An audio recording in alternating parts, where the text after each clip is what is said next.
Et à droite, dans l'angle, vous avez la préfecture maritime avec les trois portes en fer forgé et le drapeau tricolore en façade. C'est le siège du préfet maritime et de tout son état-major. Dans quelques instants, nous allons franchir les passes et nous allons pénétrer sur le plan d'eau de la rade de Toulon où se trouvent les bateaux. Les bateaux, vous les verrez défiler toujours par la droite et le travers. Si vous voulez tirer des photos ou prendre un film, vous pouvez le faire, il n'y a aucun problème. Alors, en sortant de la vieille Darx et sur la droite, vous allez voir un mur en façade aux pierres apparentes avec des escaliers. Ce mur, c'est tout ce qu'il reste du bagne de Toulon. C'est classé monument historique et c'est au bas des escaliers qu'on a installé des poulets aux bagnards pour ne pas qu'ils s'évadent. Voilà donc tout ce qu'il en reste, le mur et les escaliers en sortant et sur la route.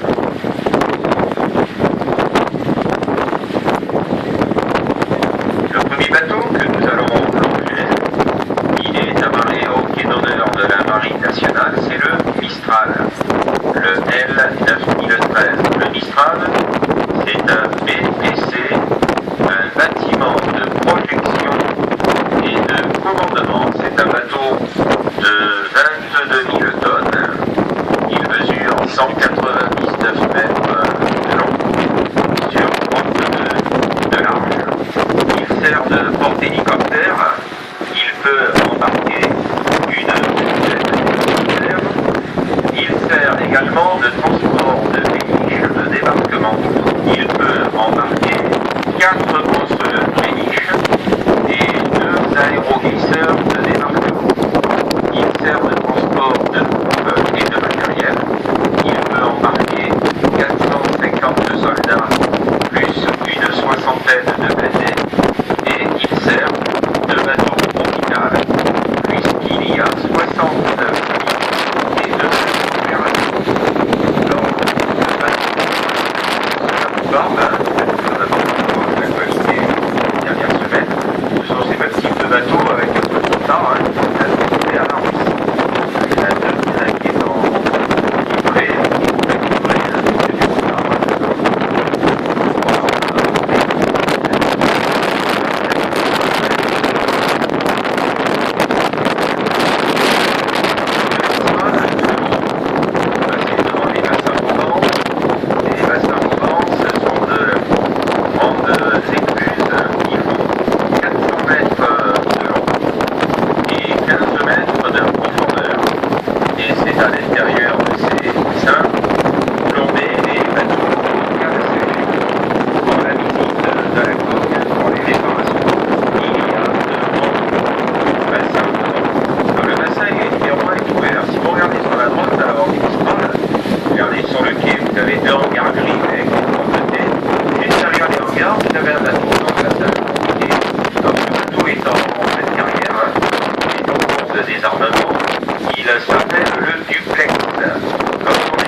devant le bassin numéro 2 qui lui est fermé.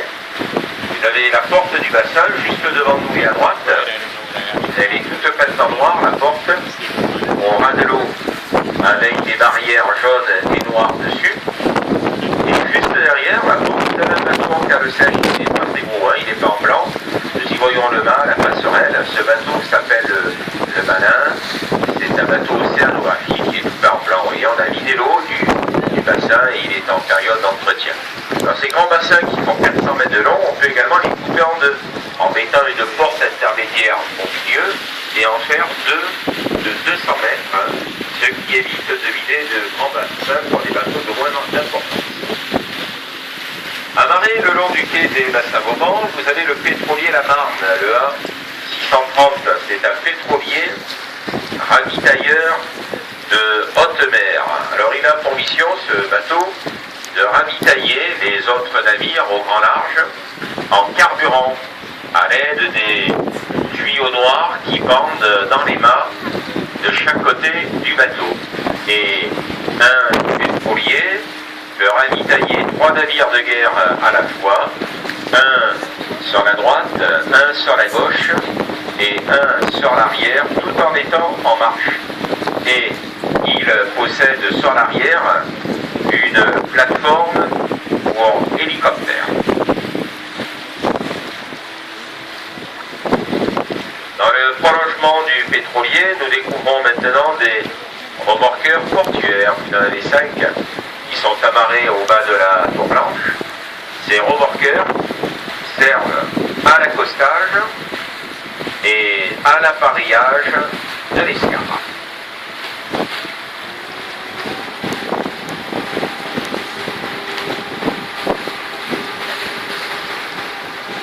Alors actuellement, messieurs, dames, nous longeons l'arsenal de Toulon. L'arsenal commence de la préfecture maritime que nous avons vue au début de la promenade et va se terminer au cimetière marin que nous verrons dans quelques minutes. Et à l'intérieur de l'arsenal, on ne construit pas de bateau, on y fait uniquement les réparations.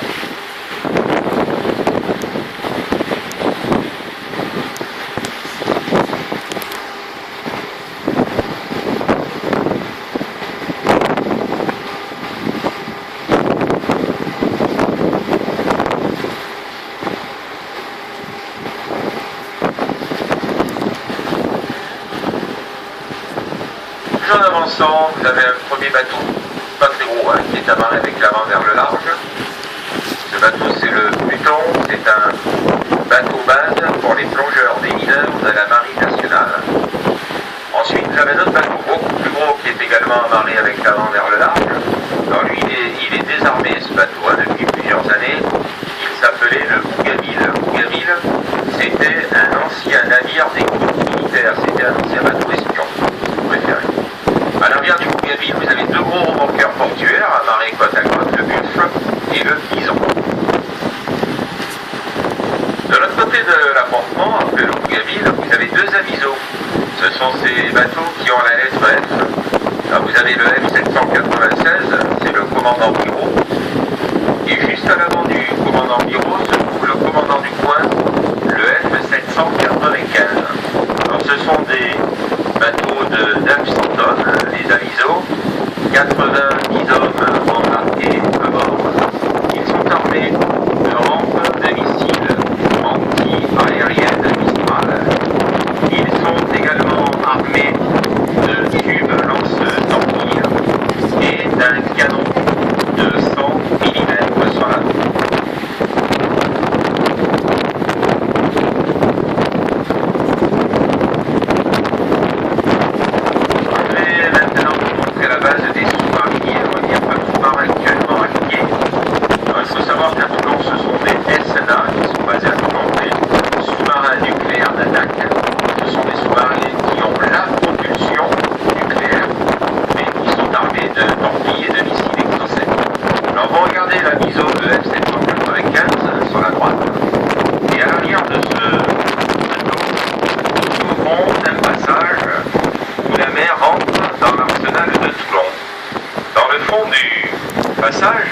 Vous avez un immeuble au bord de l'eau de 4 étages qui est tout peint en blanc avec toutes ses fenêtres.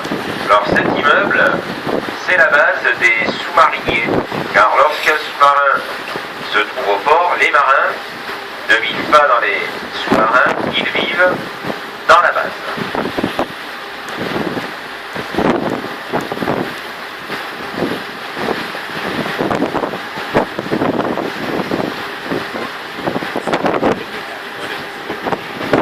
Nous allons passer maintenant devant des appartements de Millau qui se trouvent juste devant nous. Alors ces appartements sont du vérité de 1 à 6.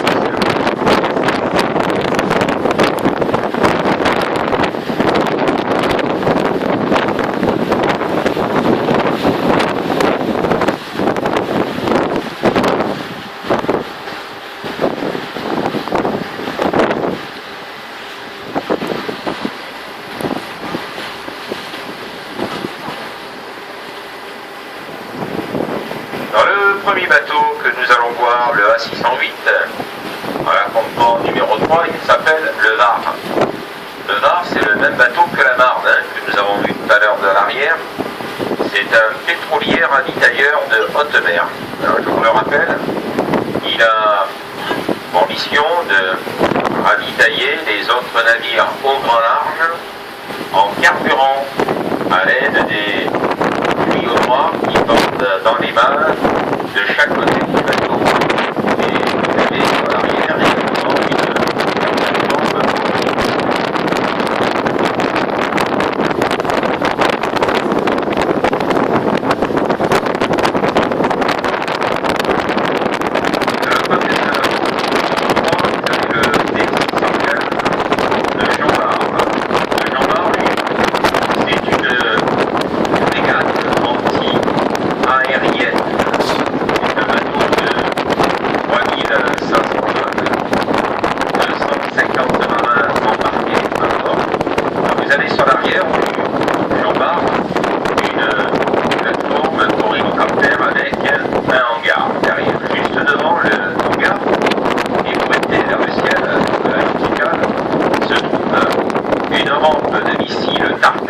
Anti-aérienne. Il est également armé de rampes de missiles Exocet contre les bateaux et d'un canon de 100 mm sur l'avant.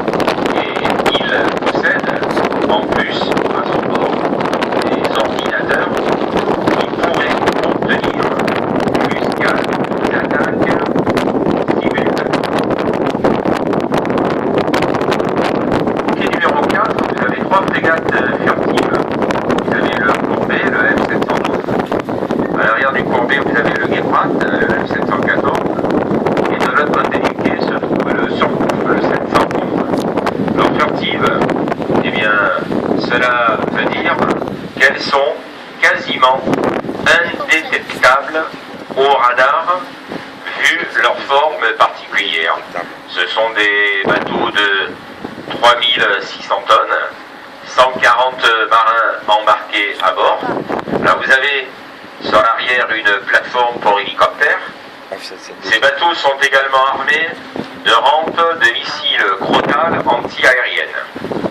Entre les cheminées se trouvent les rampes de missiles Exocet contre les bateaux, les gros cylindres qui partent sur les côtés. Et sur la plage avant se trouve un canon de 100 mm à tir automatique. Alors quand je vous dis qu'elles sont quasiment indétectables au radar, eh bien cela veut dire que ces bateaux, qui mesurent environ 125 mètres de long, sur un éco-radar, ils n'en paraîtront qu'une trentaine. Et donc, ils passeront plus pour un navire de pêche qu'un navire de guerre. Au quai numéro 5, vous avez le Tonnerre, le L9014 et le X-Bud, le L9015. Ce sont les mêmes bateaux que le Mistral, ce sont des PPC, des bâtiments de projection et de commandement. Je rappelle, ce sont des bateaux de 22 000 tonnes qui mesurent 199 mètres de long sur 32 de large. Ils servent de porte-hélicoptères, ils peuvent embarquer de 27 hélicoptères. Ils servent également de transport de péniches de débarquement, de transport de troupes et de matériel, ainsi que de bateaux hôpital. Alors pour les faire entrer les péniches, c'est très simple, vous allez regarder le X-Bud que nous voyons de l'arrière.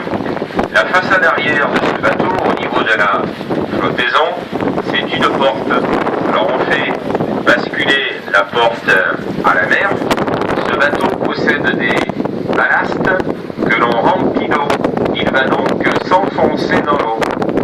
Les péniches de débarquement sont des bateaux à fond plat qui vont rentrer à l'intérieur et il suffira de vider les ballasts et de refermer la porte pour que les péniches se retrouvent au sec.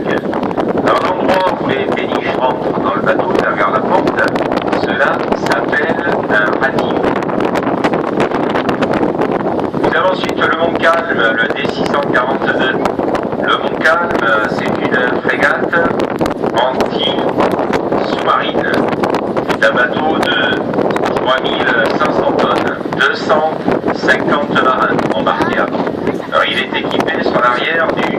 poisson sonar. Le poisson sonar, c'est un appareil que l'on immerge à 150 mètres de fond et qui sert à la détection des sous-marins en profondeur.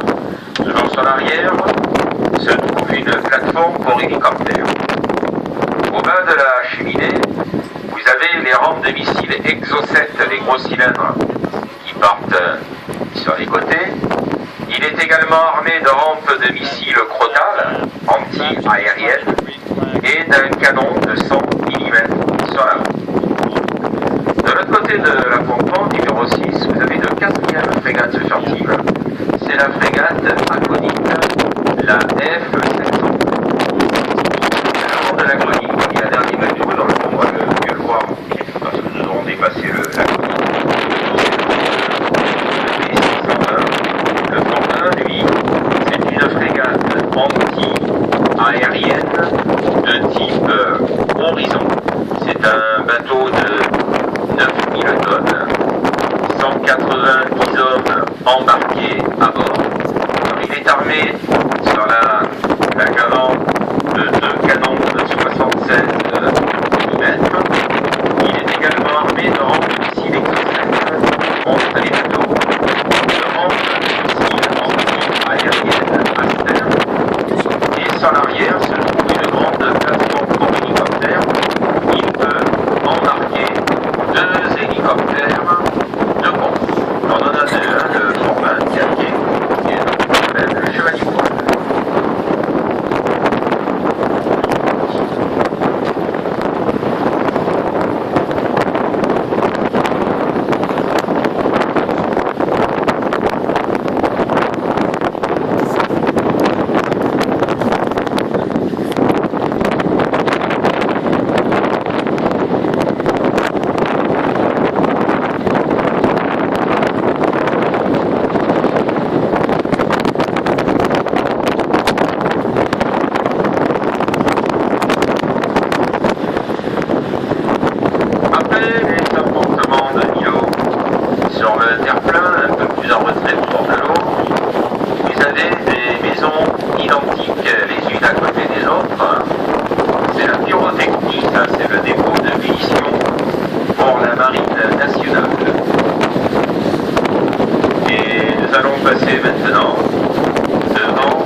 Devant le port de commerce de la Seine-Brégaillon. Alors vous avez un bateau devant nous là qui est arrivé ce matin.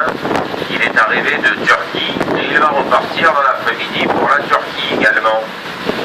Ce bateau comporte des poids lourds, des semi-remorques. Il fait 3 bateaux par semaine et il peut transporter jusqu'à 210 poids lourds. Et il faut 62 heures de navigation pour faire la traversée pour aller jusqu'en Turquie.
par nous-mêmes en regardant tout autour de nous. La rade de Toulon, c'est presque un lac. Elle est toute fermée par les montagnes de tous les côtés. Elle a 30 km de tour. Sa profondeur varie selon ces endroits entre 15 et 25 mètres. C'est un endroit idéal pour y faire de la voile, la rade étant très abritée. Alors depuis le début de la promenade, je vous ai donné les commentaires sur la droite. Si vous le voulez bien, nous allons nous tourner quelques instants sur la gauche, puisque nous sommes en retrait de la ville de Toulon et des montagnes. Alors Toulon, c'est une ville qui porte très bien son nom, puisque Toulon est construit tout en long. Vous voyez, Toulon, tout le long, la ville fait 10 km de long. Elle commence à l'ouest, à la sortie d'Olioul, et elle se termine à l'est, à l'entrée de la Valette. Sa population est de 170 000 habitants. C'est la préfecture et c'est également la préfecture maritime. Et la ville de Toulon, elle est construite principalement au pied de 3 monts. Alors la première montagne qui se trouve sur la gauche, juste derrière le Trieste, où il y a un gros pylône au sommet, c'est le Mont Com. Le Mont Com, 800 mètres d'altitude, c'est le point le plus élevé de la région. À droite du Mont Com se trouve le mont Faron, la montagne qui surplombe le centre-ville en premier plan et en bordure de la mer. 585 mètres d'altitude. C'est au sommet et à gauche du mont Faron que se trouve la tour Beaumont. C'est le petit fortec carré presque arrivé au bout de la montagne. C'est le mémorial des débarquements des troupes alliées en Provence. On y accède par un téléphérique. Également, il y a une route à sens unique pour y monter. Et de cette tour ou du sommet du mont Faron, lorsque le temps le permet, vous avez une très jolie vue panoramique sur toute la ville de Toulon et la région. La troisième montagne, elle déborde le mont Faron sur la droite, c'est le mont Coudon, 700 mètres d'altitude.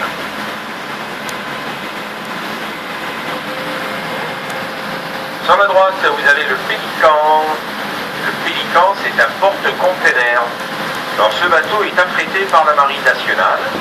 Il est là, la Seine-sur-Mer, il est simplement en voie de garage, vous voyez. Et il y en avait un autre, d'ailleurs, de porte-container qui est parti il y a quelques jours de l'arsenal de Toulon avec des containers dans lesquels, bien sûr, se trouve du matériel militaire. Donc lui, il est en stand-by. Dès qu'ils auront besoin de transporter des containers, la marine ou l'arbitraire plutôt, parce que c'est la marine qui transporte le matériel, mais c'est du matériel d'arbitraire dedans, forcément. Donc ils feront appel à lui dans l'arsenal, il chargera et ensuite il appareillera. Voilà, je vais maintenant vous laisser regarder le panorama à 1 à 2 minutes environ. Nous en avons fini avec cette première partie. La deuxième partie que nous ferons sera plus portée sur la partie historique.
l'arrivée de la rade de Toulon. Pièce d'artillerie à Toulon, empereur de ce port qui est parti son ascension jusqu'à la cour. Alors regardez-vous dans le port de l'Étienne, c'est plus large, on découvre les meurtrières. Alors les meurtrières, ce sont des groupes qui sont entourés de briques rouges, où à l'intérieur, où il était des canons à poulet. Et ces meurtrières sont prêtes au niveau de la mer et dirigées vers les marches. C'est qu'à l'époque, on se servait du riche. Les coulées à l'extérieur.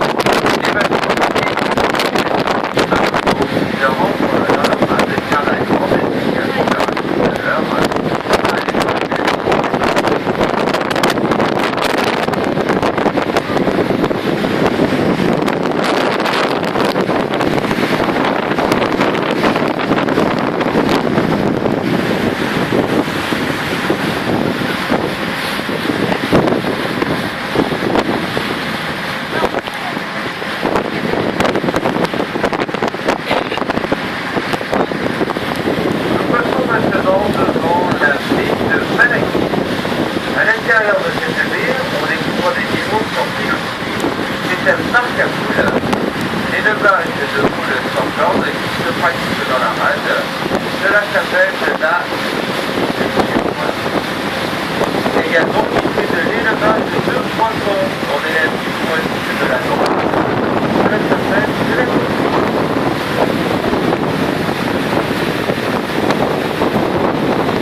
avec Louis de Funès et Michel Galabru. Le petit baigneur cache comme ça, et tout à fait ça.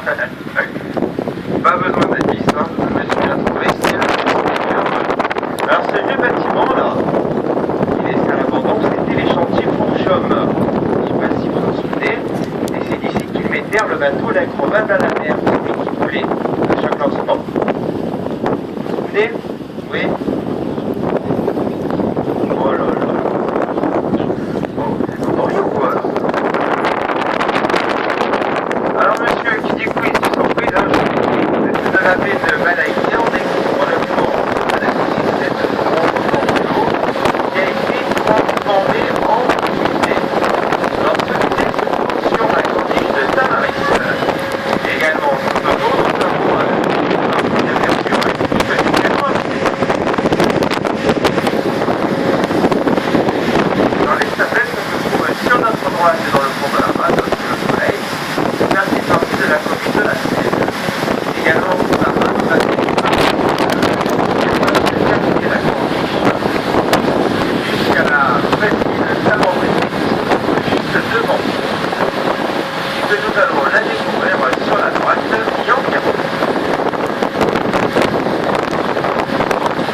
Carburant pour la marine nationale.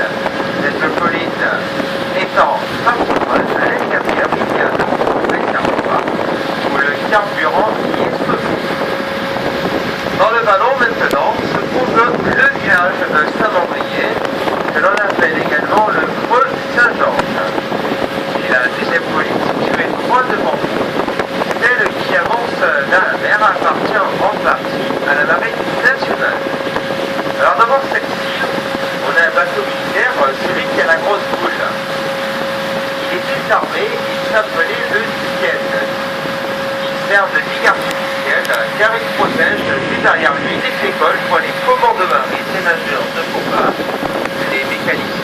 également le CIN, le Centre d'instruction navale.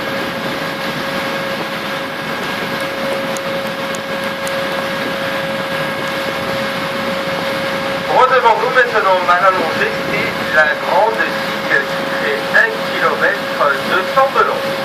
Elle a été construite pour empêcher, lorsqu'il y a de fortes tempêtes de vent d'est, les vagues au lieu de rentrer à l'intérieur de la rade se brisent contre la digue et dedans c'est toujours calme. Alors pour en sortir, on a deux possibilités. Premier choix, il est devant nous. On voit très bien que la digue se termine par un sort vert et blanc. Alors de cette forme, on va de l'autre côté jusqu'au bout de la presqu'île. On y voit le phare rouge et blanc. C'est la grande masse de 400 mètres. Par ici, qui va pouvoir y rentrer l'essentiel, tous les bateaux militaires, les carrières ainsi que les paquebots. Et on verra tout à l'heure au début de la digue la petite masse. C'est un passage d'une vingtaine de mètres. C'est pour les pêcheurs et les plaisanciers. Ça leur évite tout simplement de venir faire le contour. Et sinon, c'est vous permet de tous les côtés.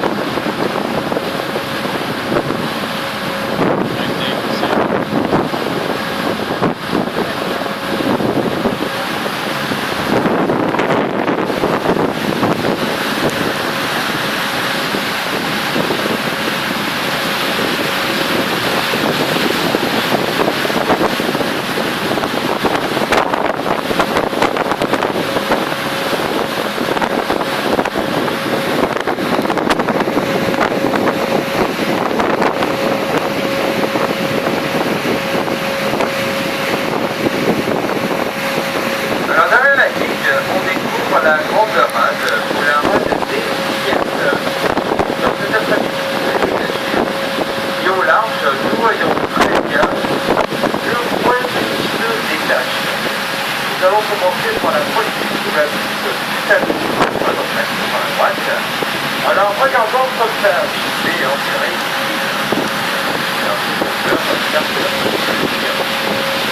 Derrière cette piste, nous avons les Nord, Porquerolles, Porquerolles et Bellevent.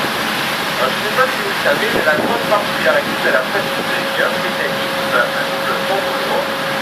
Cela veut dire que la presqu'île n'est pas reliée par un bras de terre, mais par deux bras de terre. De la presqu'île de Gien, on va revenir par la gauche vers Toulon, beaucoup plus proche de nous. Nous avons la pointe de Cap-Guérande qui est illuminée de toutes les nations.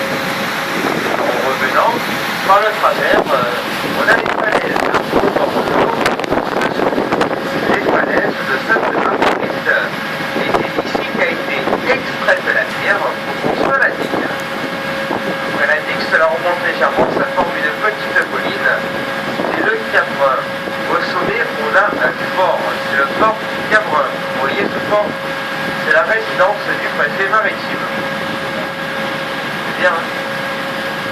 Et pour terminer, nous avons toutes les habitations au bord de l'eau, c'est le quartier du Tourillon, et c'est au Tourillon que se trouvent les plages de Toulonnais.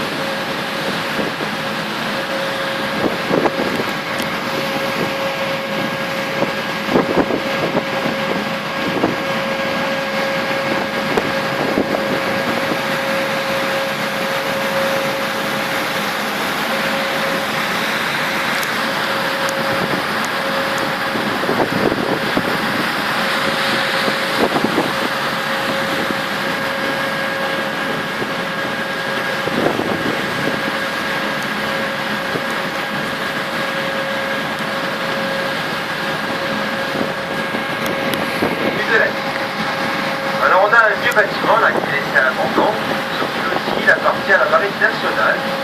C'était un centre d'essai de tir de torpilles. Alors ce centre a été fermé et déplacé sur l'île du Levant. Il faut savoir que cette île, elle est 90% militaire et les 10% qui restent se trouvent le village des Yopolites. Je ne sais pas si c'est amateur, car c'est le paradis naturisme en Méditerranée. Alors c'est pas compliqué, on se rend sur l'île, soit vivant ici ou soit vivant ici. À la droite, maintenant de passer devant la Tour Eiffel, cette grosse commande. C'est une véritable forteresse. Alors il faut savoir qu'à sa base, les murs font 7 mètres d'épaisseur. Cela représente la largeur du catamaran. Au sommet 34, elle fait 60 mètres de diamètre. Et appuyée à une fortification de la rade, elle date du XVIe siècle. Légèrement à gauche de la Tour Royale et toujours au bord de l'eau, on va découvrir, c'est le petit cap FNRS3 qui est peint en jaune et rouge. Il avait battu le tout premier record de plongée à pied au large de Dakar en 1954 à moins 450 mètres avec 2 hommes à bord, l'ingénieur Wilf et le commandant Pour. C'est un Suisse qui l'a inventé, c'est le professeur Picard, Auguste Picard. Alors sur ce petit cap, on va découvrir une grosse boule jaune. Elle fait 2 mètres de diamètre pour 20 cm d'épaisseur et il faut savoir que c'est à l'intérieur de cette boule qu'étaient installés les 2 hommes. Légèrement à gauche, on a une reconstruction d'un sous-marin. C'est un monument mort qui est dédié pour tous les sous-mariniers qui ont perdu leur vie en mer.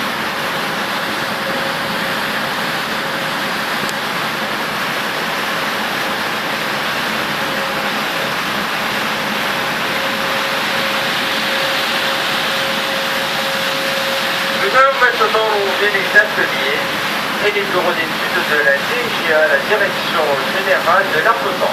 On a là des ingénieurs qui travaillent pour les cultures navires des surfaces, mais également pour les cultures sous-marins pour qu'ils soient le moins bruyants possible.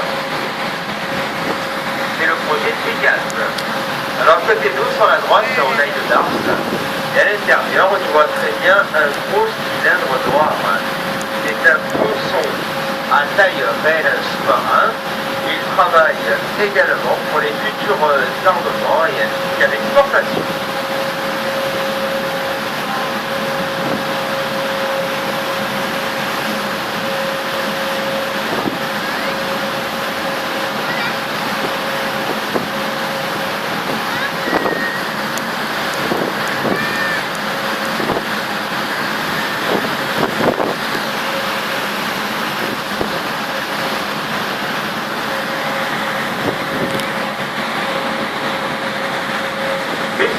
Je dois également vous dire que c'est un plomb que le 27 novembre 1942, un vendredi matin à 5 heures sous les ordres de l'amiral Jean de la Porte que se s'aborda la flotte française. 65 bâtiments, entre gros et petits, préfèrent aller par le fond pour ne pas se donner à l'esprit. Seuls 4 sous-marins, dont le célèbre sous-marin Casabianca, commandé par le commandant Germien, avait réussi à s'échapper de la rade et à rejoindre Alger où se trouvait la France libre à l'époque. À la Libération en 1945, on a entrepris le nettoyage de la rade et il aura fallu 10 années de travaux pour renflouer les 380 000 tonnes de ferraille déposées au fond de l'eau. Alors une fois que la marine a sorti toute cette ferraille, elle a mis tout ça aux enchères. Il faut savoir que l'Italie qui l'a remporté avec des soucis de Fiat. Et c'est grâce à cette ferraille qu'ils ont pu créer leur première Fiat 500. Alors je ne sais pas si dans le dos il y a des personnes, il y en avait une de cette voiture, et qui se demandaient pourquoi il y avait toujours des points de rouille sur la carrosserie. Maintenant, ils ont la réponse. Il faut savoir qu'à l'époque, il y avait des anciens, quelques mauvaises langues, qui disaient que le Fiat, cela voulait dire ferraille invendable à Toulon.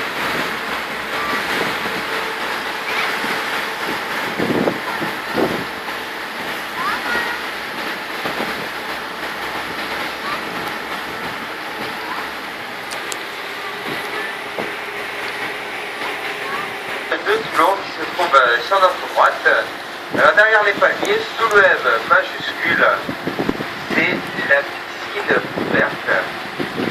Et derrière se trouve la piste découverte qui aurait dû être